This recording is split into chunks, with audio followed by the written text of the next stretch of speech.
ప్రసంగించవలసిందిగా Hawally government అధ్యక్షులు అలాగే ఎన్టీఆర్ సేవా సమితి సభ్యులు శ్రీ ఓలేటి రెడ్డి చౌదరి గారిని వేదిక మీదకి రావాల్సిందిగా కోరుతున్నాను.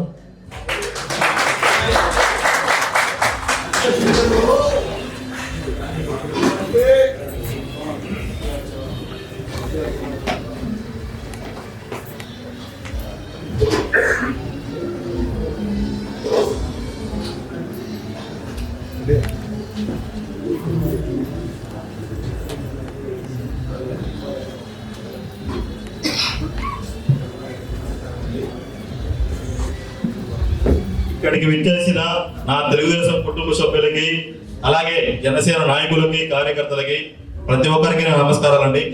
ఎన్ఆర్ఐ తెలుగుదేశం పోయిట్ మరియు ఎన్టీఆర్ సేవా సమితి ఆధ్వర్యంలో నడుస్తున్న ఈ 30వ వర్ధంతి సందర్భంగా ఇక్కడికి విచ్చేసిన ప్రతి ఒక్కరికి నా నమస్కారాలు తెలియజేసుకుంటూ, ఆ మహనీయుడి గురించి చెప్పాలంటే నా వయసు కూడా సరిపోదు.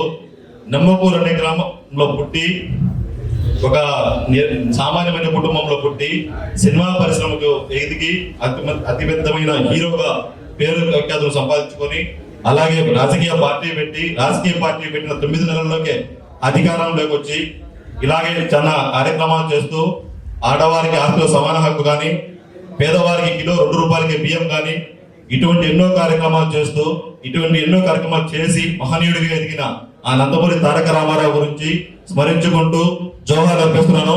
జోహార్.